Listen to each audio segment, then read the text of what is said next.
Hello, welcome back to my channel. আপনারা আশা করি সবাই ভালো আছেন, আমিও ভালো আছি। মার্কেট কি এই জায়গা থেকে ডাম্প করতেছে নাকি কারেকশন নিচ্ছে, সেই বিষয়টা নিয়ে আলোচনা করব।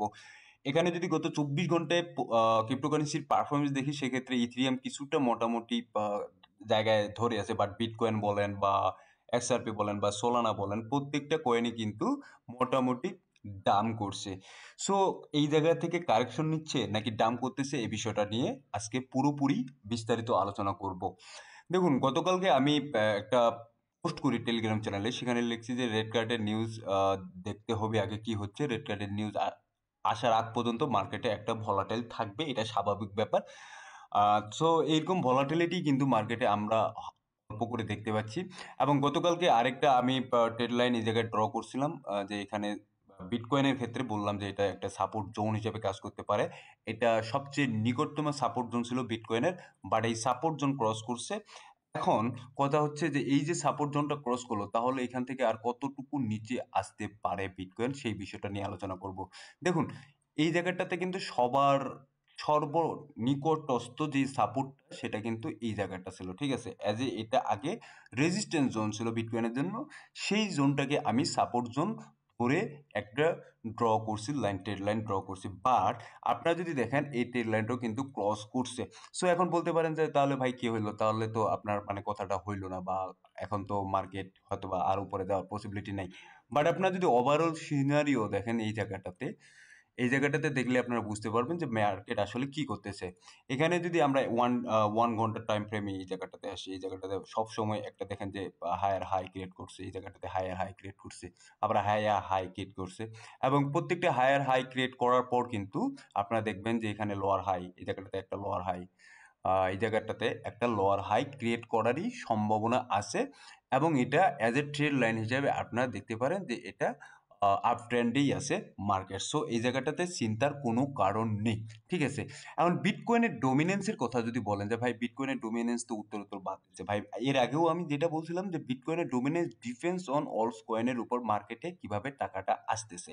বাট আমরা যদি দেখি অলস কয়েনে সেভাবে টাকা আসতেছে না। এবং অলস কয়েনের যে পারফরমেন্স, সেটা নিয়ে কিন্তু আমি কয়েকদিন আগেও বলছিলাম যে অলস কয়েনের পারফরমেন্সে আমি সন্তুষ্ট না, কারণ অল কয়েন সেভাবে পারফরমেন্স করতেই পারতেছে না। এখানে ওয়ান ডে টাইম ফ্রেমে আসছি, গতকালকেই আমি রাতের দিকে দেখছিলাম এটা $810 কাছাকাছি, $10 কাছাকাছি ছিল, $810 বিলিয়ন মার্কিন ডলারের কাছাকাছি ছিল। বাট এই যুগে দেখেন এখন আরো কিছুটা কিন্তু নেমে গেছে। বাট ওভারঅল মার্কেটে যেহেতু সিচুয়েশন খারাপ, সেক্ষেত্রে নামছে। বাট যদি আপনি ক্রিপ্টোকারেন্সি মার্কেটের বিটকয়েনের দিকে তাকান, সেই বিটকয়েনের মার্কেট ক্যাপ এবং যে অল্ট কয়েনের মার্কেট ক্যাপ, এটার মধ্যে কিন্তু হিউজ একটা ডিফারেন্স, সেটা থাকতেই পারে। বাট এতটা ডিফারেন্স এবং মার্কেটের যে পজিশনিংটা, আপনি যদি দেখেন বিটকয়েনের পারফরমেন্স সাথে যে অল্টস কয়েনের পারফরমেন্স, সেটা কিন্তু অনেক আকাশ পাতাল একটা ডিফারেন্সের মতো লাগতেছে, ঠিক আছে। সো দ্যাটস ওয়াই কিন্তু আমার এখন পর্যন্ত সন্দেহ হচ্ছে যে পারফরমেন্স ঠিকঠাক করতে পারতেছে না এই জায়গায় অলস কয়েন। সো আরেক আরেকটা এই জায়গায় প্রচলন আছে, সেটা হচ্ছে অনেকে মনে করতেছেন যে ইথিরিয়াম এই জায়গাটা এখন পর্যন্ত ব্রেক করতে পারে নাই, তার যে রেজিস্ট্যান্স জোনটা আছে। এবং আমিও এইটা আগে কয়েকদিন আগে টেলিগ্রামে পোস্ট করছিলাম যে তার যে ইথিরিয়ামে যে একটা জোন আছে, রেজিস্ট্যান্স জোন আছে $2000, সেই $2000 যতক্ষণ পর্যন্ত ক্রস করতেছে না, ততক্ষণ পর্যন্ত আসলে ইথিরিয়ামে কোনো কিছু বোঝা যাবে না, বা ইথিরিয়াম কোন দিকে যাচ্ছে, টোটাল অলস যে কয়েনগুলো আছে, সেই টোটাল অলস কয়েনগুলো কোন দিকে যাবে, সেটা কিন্তু ডিপেন্ডস করতেছে ইথিরিয়ামের পারফরমেন্সের উপর। সো ইথিরিয়ামের পারফরমেন্স আমাদেরকে অবশ্যই মাথায় রাখতে হবে যে ইথিরিয়াম কিন্তু এই জায়গাটাতে পারফরমেন্স সেভাবে করতেছে না, ঠিক আছে।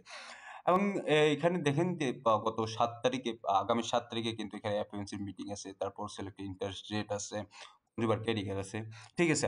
সো 7 তারিখ পর্যন্ত আমাদেরকে নিউজের অপেক্ষা করতে হবে যে আসলে কি হচ্ছে না হচ্ছে।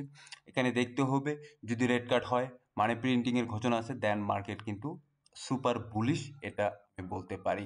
সো এই মুহূর্তে কিছুটা কারেকশন নিবে মার্কেট, কারেকশন সেটাই নিচ্ছে, মার্কেট কারেকশন নিচ্ছে।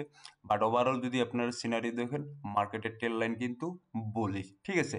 সো কিন্তু বিটকয়েনের পারফরমেন্সের উপর ডিপেন্ডস করতেছে বিটিসি ডোমিনেন্স, প্লাস অল কয়েনের পারফরমেন্স ডিপেন্ডস করতেছে। সেই হিসাবে আমাকে এই জায়গাটাতে বলতে হবে যে বিটকয়েনের আসলে কতটুকু কারেকশন নেওয়া পসিবল আছে বা কতটুকু কারেকশন নিতে পারে সেই হিসাবটা আমরা করব।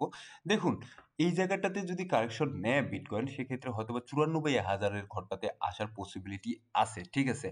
সো এর মধ্যে রেড কার্ড আসবে বা মানি প্রিন্টিং এর যদি ঘোষণা আসে দেন আমরা কিন্তু এই মার্কেটকে সুপার বুলিশ দেখতে পাবো। আমি অলরেডি বলে দিছি যে মার্কেট যদি আপনার একটা ট্রেন্ড লাইন দেখেন এই জায়গাটাতে কিন্তু এটা আপনার হায়ার হাই এবং এখানে লোয়ার হাই এই জায়গায় ক্রিয়েট করতেছে, হ্যাঁ? যেটা হাই আলবা এই জায়গাটাতে বারবার ক্রিয়েট করতেছে। সো এখান থেকে ট্রেড লাইনটাতে দেখলে বোঝা যায় এটা মার্কেটে এখন পর্যন্ত বুলিশ ট্রেড লাইনটা আছে, ঠিক আছে? তো কারেকশন নেওয়া পর্যন্ত কতটুকু আসতে পারে 94,000 পর্যন্ত আসে। 94,000 যে ঘরটা আছে এটা পর্যন্ত আসার পসিবিলিটি আছে।